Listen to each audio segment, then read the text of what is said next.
Hi everyone, Paul from ISM. So welcome to part 7 of our Great Wall Hobby F-15 build. Last time you saw all assembled, canopy mast, a lot. So what I've done off camera, I've primed it all. Nothing interesting to watch priming it, so I'll just give it a prime with the ammo or AK, because this is my AK one I've still got left, but obviously it's rebranded ammo now. That one's nearly empty and I've got a brand new ammo one waiting. All been primed, the canopy's stuck on temporarily as we did last time, so we can leave that open or shut as and when we like. Primer went down beautifully, any flaws showed through. We need a little bit of extra work just along here, nothing major, just a little bit of mist surfacer. And everything else was pretty good, to be honest. Overall, superb kit, goes together very well, very easily, and the AK primer is absolutely superb. You can literally spray it a couple of hours later. You can work with it. I mean, even 10-15 minutes later you can sand it and it doesn't peel off like the Vallejo. No problems at all. I'm a big fan of this stuff, and hopefully more and more people will see the light and stop using the Vallejo stuff, which is problematic. I didn't have any trouble until one day it just decided to peel off the nose when I was masking something, and I thought, that's it, no more. So what we're going to do now, we're going to pre-shade it. We got Mr. Hobby H12, I think it is, yeah, flat black. Now I've literally just done this almost same video for the Tamiya Corsair for E-models, but sadly that video hasn't gone up yet. I thought it would have been up by now, but it's not. E-models have had it for 10 days now and it's still not gone up, so I was going to compare this to that, but I can't. So you'll probably see this before that one, to be honest, with the looks of things, but we'll see what happens. So yeah, we're going to do a 50-50 mix. Don't need a massive amount of paint, just going to pop that in there and get this out of the way. A little goes a long way in pre-shading. Thankfully not as busy as the Corsair is this, because that thing took hours. Well, it took about an hour and a half, an hour to fully pre-shade. Certainly took some doing. So like I say, we've got a 50-50 mix. Give it a good mix, make sure we're alright, which we are. We're going to put a lid on, because we don't want this going everywhere, and any excess paintwork around the edge we'll wipe off with a little bit of tissue. So it's a stonkingly humid day today. It's about 20 degrees in here, 72% humidity. I am absolutely roasting and I can't have my door open because it's raining. So absolutely superb. So make sure your paint's thin enough, which it looks like it is. I've got a new little toy on this. I can't turn it too much. I've got a fine pressure control valve now on the Infinity, and this is the first real time I've used it. By the sound of it, the paint needs thinning a little bit more. So what we'll do, we'll pop it in, give it a thin, so probably 60-40 now.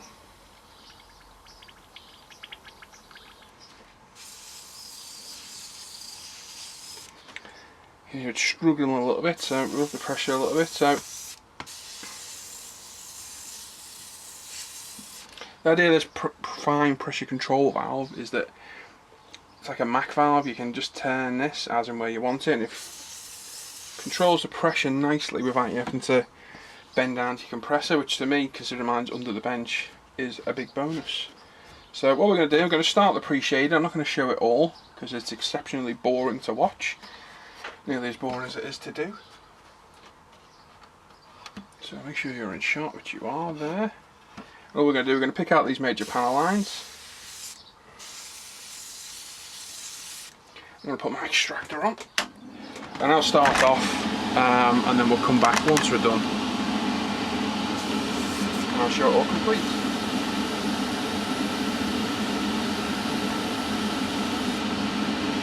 So as I always say, you know, you can be really neat as you want. I think the messier it is, the better it looks, in my opinion.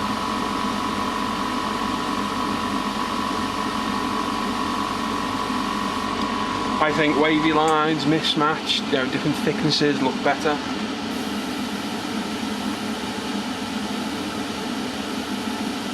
Than uniform shapes. So sadly I've got no idea what pressure I'm on, but I'm at 24 psi on the compressor. I'm guessing I'm around 15 on this, and as you can see the pre-shading is going down nicely.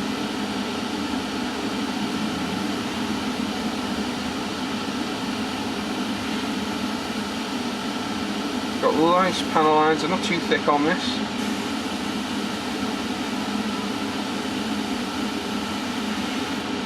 And nice rivet lines too.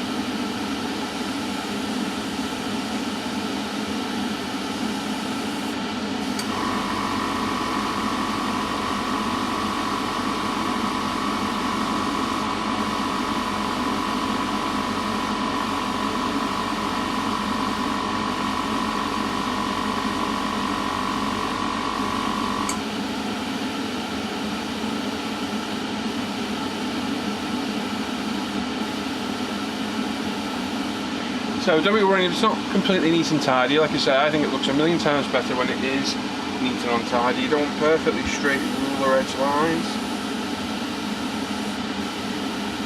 You also don't want really tight pencil thin lines. I think pre-shader effect looks a lot better when it's a bit random and thicker rather than perfectly uniform. There you go, we've got panel lines, rivet lines and circle, you know, surface detail as well. So it is just a case of taking your time, going around the entire aircraft until you're systematically done.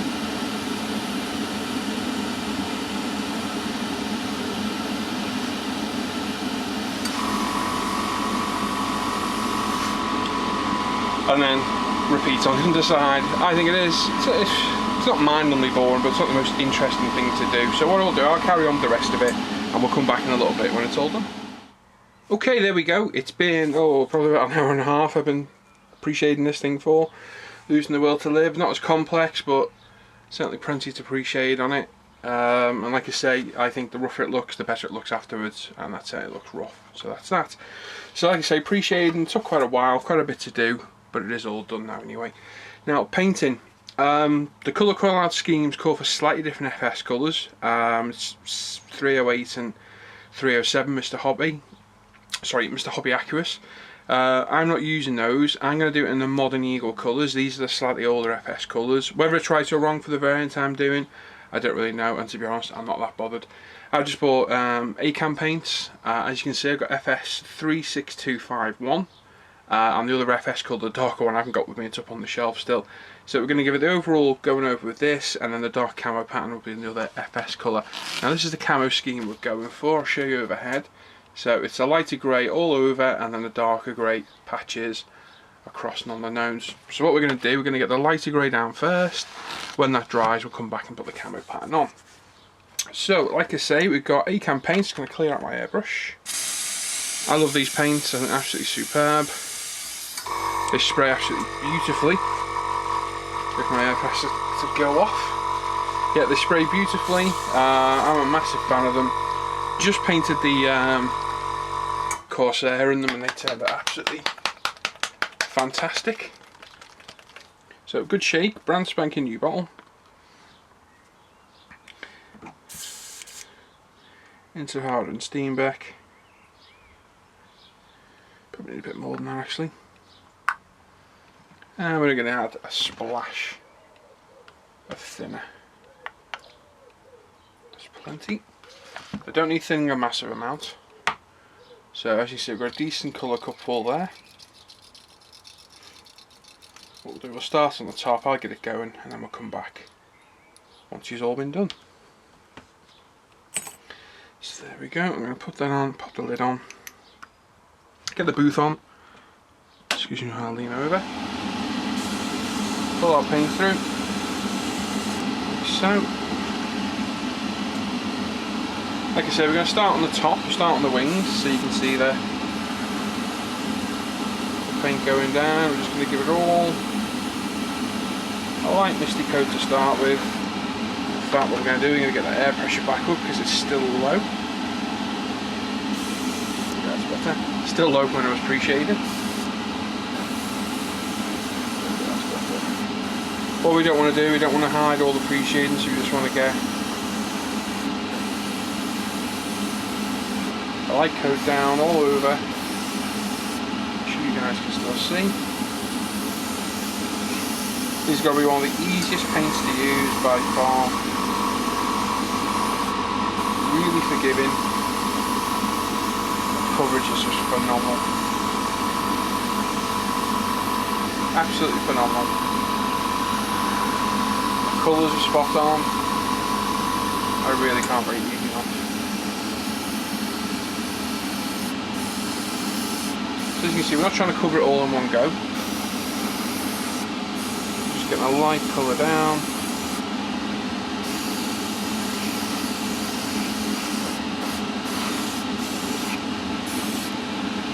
Starting getting that appreciating covered.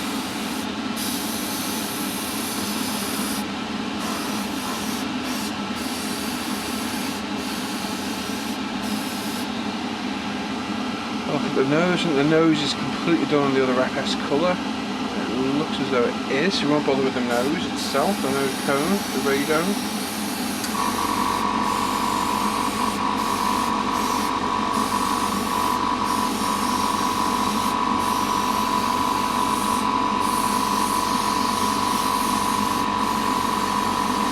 All we want to leave behind is just the hint of appreciating showing through.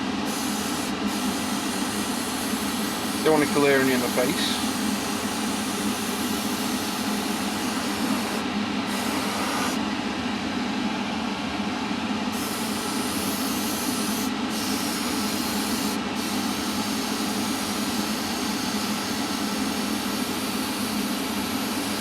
It's just systematically going around.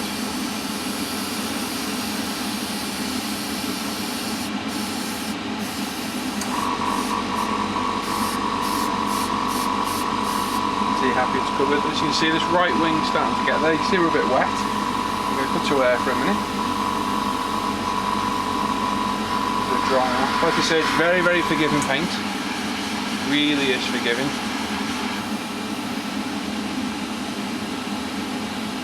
Certainly one of my favourites. If not my favourite, to be honest. Right then, so there we go, there's all the top covered. Now, gonna let this dry, probably overnight, just so I can handle it to spin it around to do underneath. In the meantime, I'll see what it looks like when it's dry, where it needs a bit touching up here and there. There's a few places where the appreciating looks a bit heavy, so I'll touch that up when I do underneath. But you can see the effect, you can just about see the appreciating showing through. Beautiful colour, laid down perfectly. We've got a little bit thick in places, but it'll soon dry off. But absolutely superb, beautiful paintwork. Once you get the camo on this, it's going to look absolutely stunning. So I'm going to leave this overnight to dry, clean out the airbrush.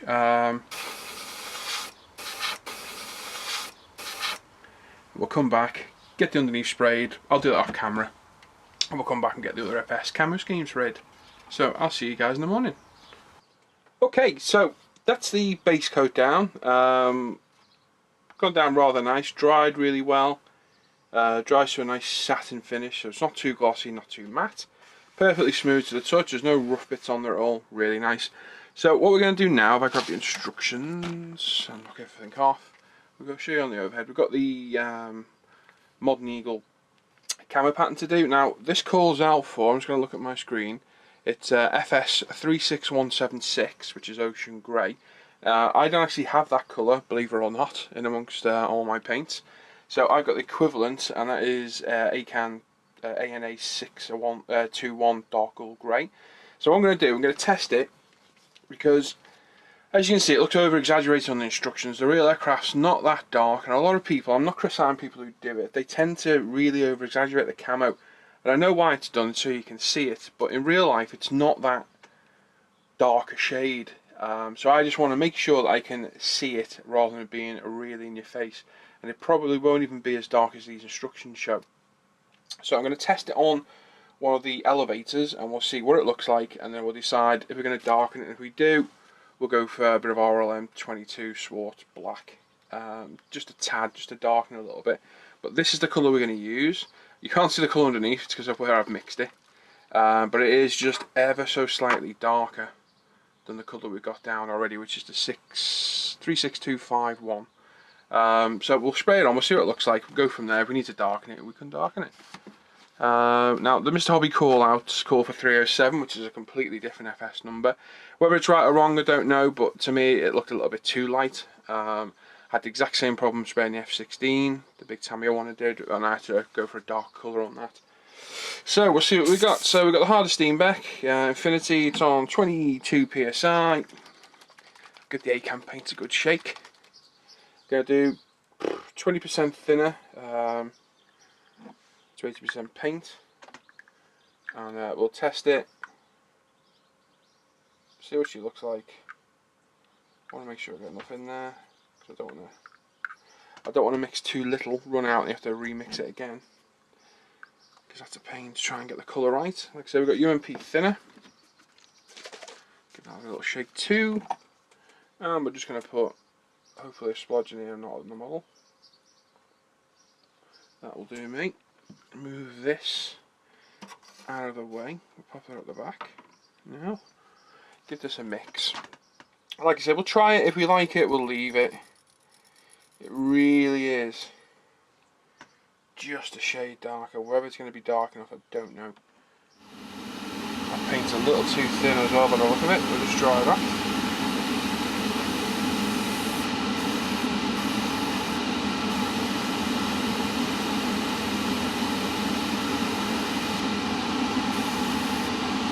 Right, we'll definitely have to add some black, because that is no way dark enough in my liking. You can barely see it, so we're just going to darken this up a touch. A brand new bottle. Give it a little mix with my new little paint mixer.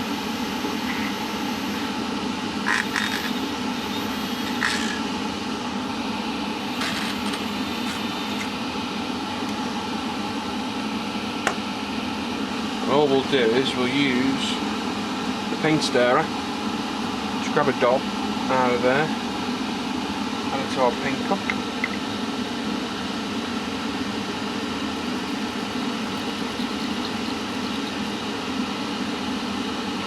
Mix her up so we're happy.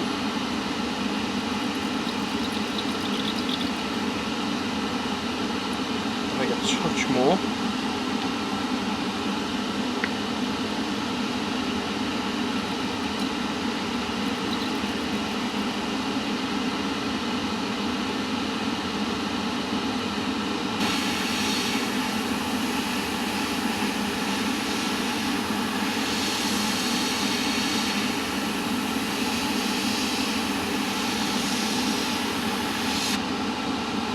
A random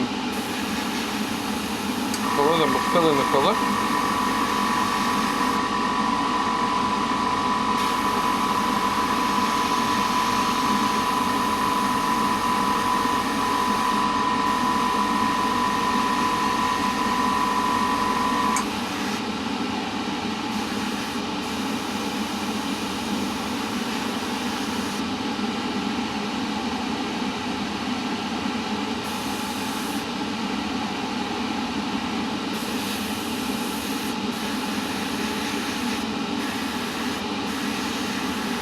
Okay, so the first mix I did was a little dark. You can see it over here. It's a little bit too pronounced for my liking, so I've just done a slightly lighter tone. You probably won't even notice it on camera, but there is a slightly lighter tone. So I need to go for this random pattern effect we've got here. Make sure we're through properly, and we're just doing a funny little oblong shape. Start in the middle, check our colour, and see what it's like.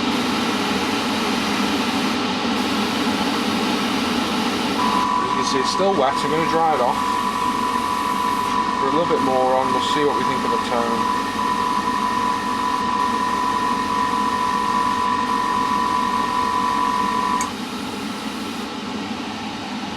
In my eyes, it needs to be just distinguishable between the two, and to me, I'm pretty much happy with that one. I think it needs to thin in a little bit more, which we'll do. Give it a quick stir. And we'll give it a backflow again, just to clear anything up.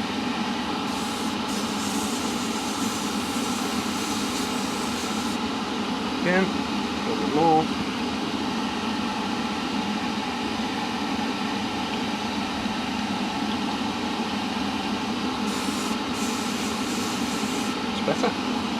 the lid back on, we don't want to spill it. So let's try our camo pattern. So sticker at one end on the inside, and then it thins out in the middle.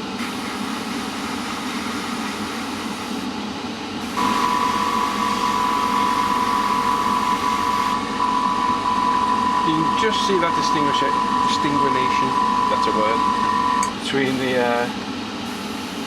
two greys. I'm just going to try and tidy it up a little bit.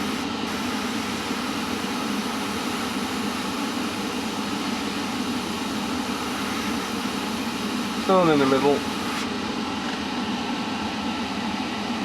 And to me that looks spot on. So you can see the two different greys. It's not too much of a contrast, which in my opinion that one was. As you can see, obviously personal preference. If you prefer one to the other, that's entirely down to yourself, but to me the right hand one was too dark. The pattern was wrong as well, I already resprayed that, but to me that's a bit softer and not as deeper demarcations. So what I'm going to do, I'm just going to overspray this, and then I can come back in later with the lighter colour.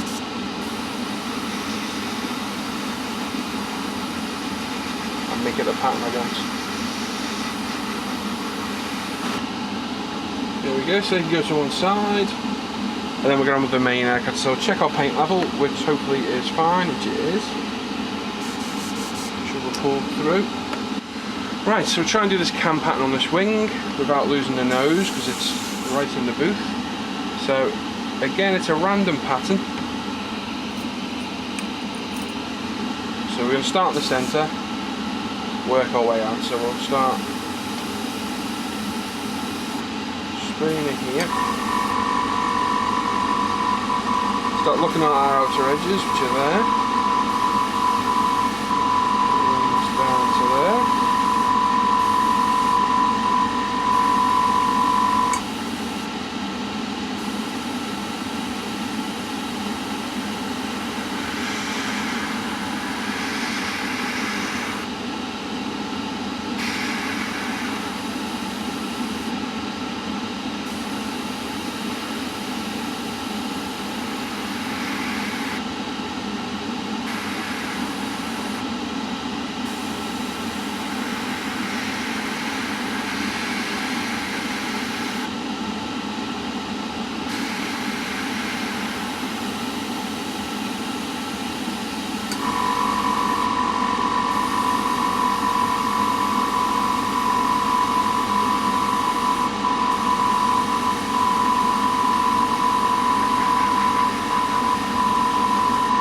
Because the colours are so close, they're quite hard to see.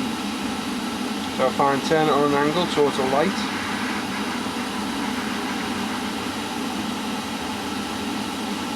helps you pick out the wet part of the thinner.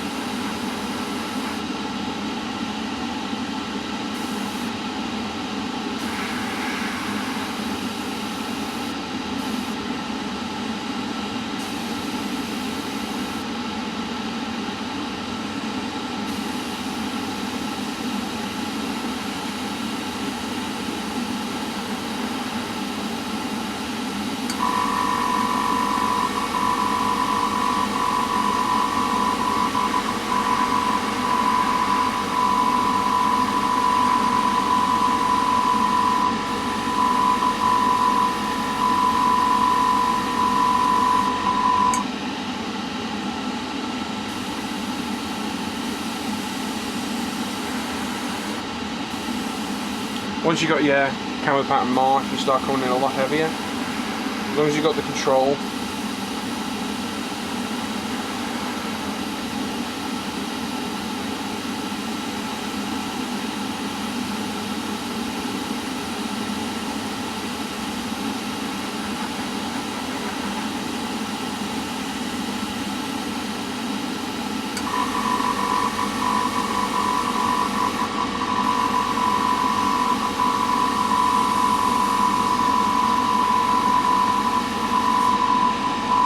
There's one little part of the wing pattern done. What you can also do, if you're not happy with it, come back later with the lighter grey again and start adding it back. So that makes it, you know, come back into shape where you want it. What I'm going to do now is going to carry on along the front, doing the front pattern, and then I'll go off camera and do the rest and we'll come back. So it's literally, as you look at the call out now, we're going to go right along the top of the fuselage, over the intakes, in just in a line.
There we go, so we've got the camo pattern. I'll move that actually.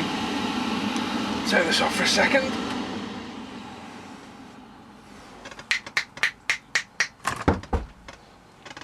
Right, so we've got the camo pattern all around here, as you can see.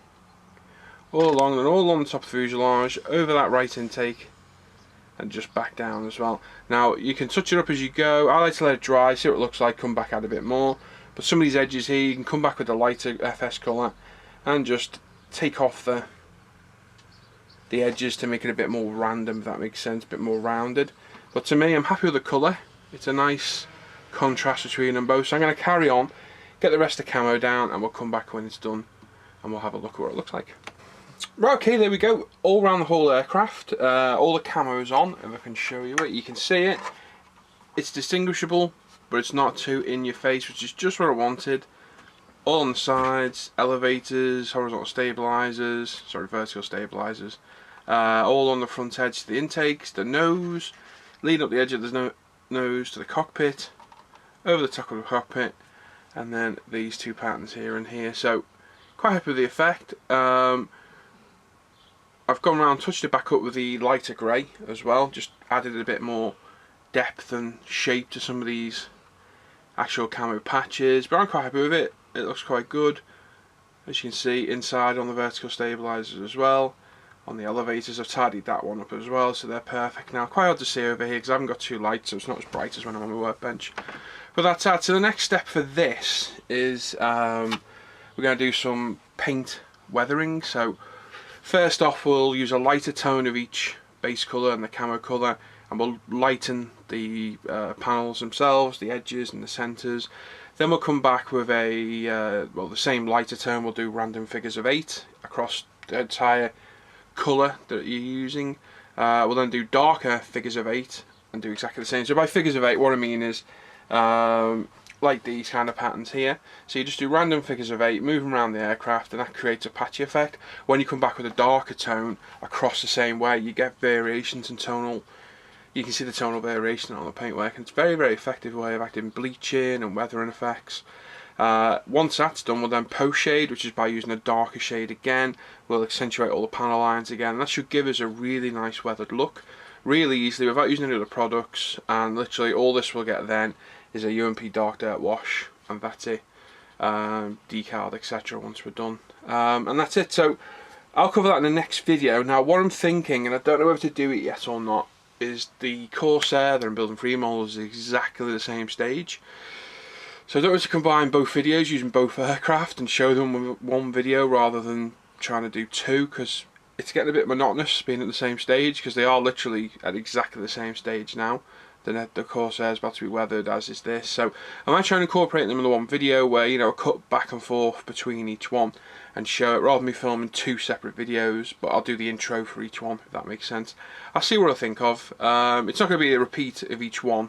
It will be different, but I'll use the same sequence of showing the post fade in the weathering, the bleaching, panel fading, etc. Just so you get the same idea, because the same effect on each aircraft, just a little bit different on a blue to a grey. So that's that. So that's that done for today. Right, okay, what we're going to do now, we're going to show you the exhaust being sprayed. I'm going to show them being sprayed in Mr. Hobby, Mr. Buffable Dark Iron, which is this paint right here. We're going to paint the inner and the outer, let them dry, and then next video we'll come back, buff them off, and I'll show you how they work. I'm just going to show you how you spray them. We've got 2 to do, 2 inners, 2 outers. I'm just going to spray one of the inners to show you how it's done. And like I say, we'll come back next time for part, oh my god, I forgot, it was a part 8. Too many videos on the go, I forget what part I've done. New airbrush today, I've got my Iwater HP CH Highline. Fantastic bit of kit. There'll be a review of this coming up in the August news show. So I've only had this about a week. It's probably my 3rd time using it, and it feels absolutely stunning bit of kit. Big jump up from the Revolution. This is a £202 airbrush. It's the most expensive one I own, and it's absolutely beautiful. It really is.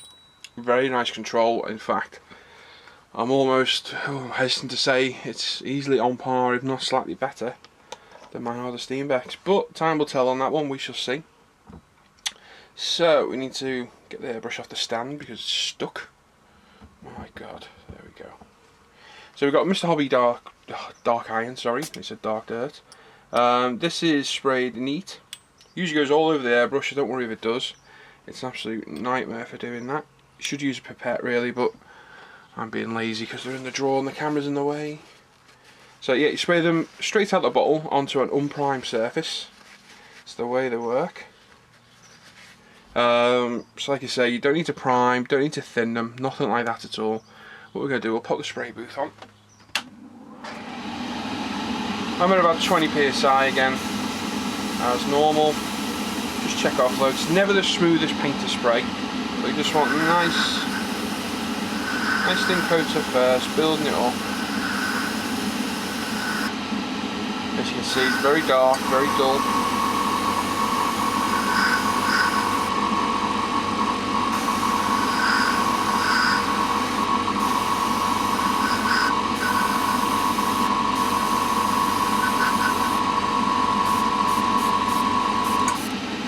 Stinks to high heaven, this stuff. Probably the worst smelling paint I've got.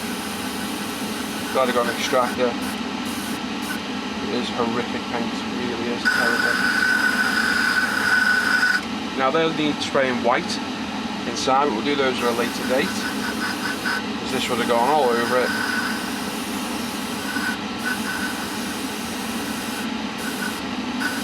Caused a nightmare. So there you go, it's just a case of getting an even coat all the way around. As you can see, you've got a dull finish. What happens, you buff that up, all the buffable parts will go shiny, the recessed parts won't, and you get a fantastic finish. It really does look good. Got this, I didn't really want to have to spray my finger if I can help it. So let's see if I can grab it with something.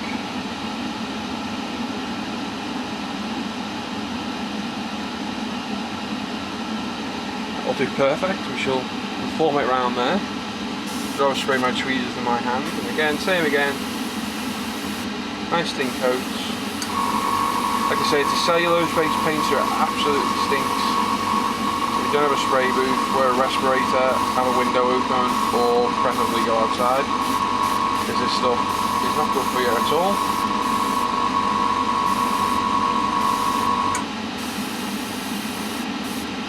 Even with that on, and I've got a window open right next to me, I can still smell this.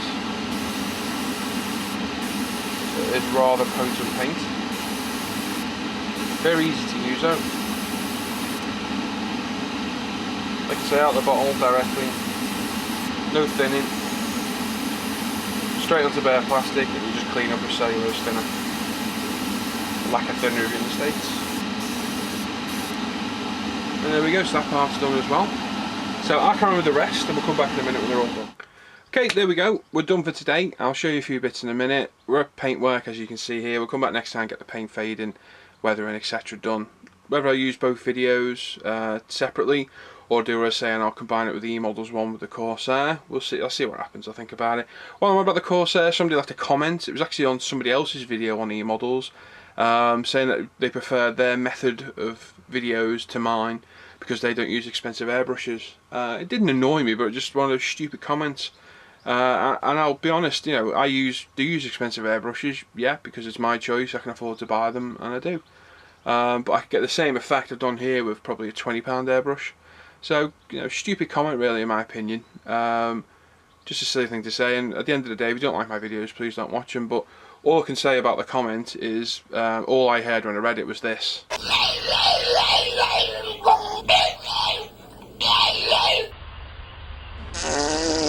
So it's as simple as that. You know, I don't want to be bitchy about it, but if you don't like my videos, please don't watch them.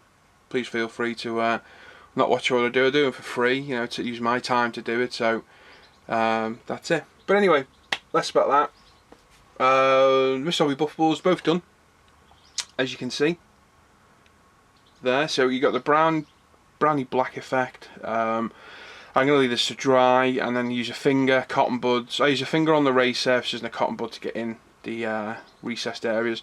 And what it does, the bits you can't get to stay this colour, and everything you can go shiny, so it gives a fantastic effect. Looks really, really good on exhausts. And obviously we've got these parts as well, which are going to go really shiny because we can get to virtually everywhere of them. So it's going to look great once it's on. Maybe a little bit of Alcalad on the rear here. I haven't quite looked forward the instructions yet to see what's needed, but we'll have a look and we'll do that at a later stage as well. But that's how we stand today. So thanks for watching today, guys. I'll be back for part, oh my god, is it 8 next time? I think this is part 7. I've got too many videos on the go and I forget which is which now. We'll be back next time for that, and I'll see you soon. So thanks for watching, guys, and I'll catch you on the forums.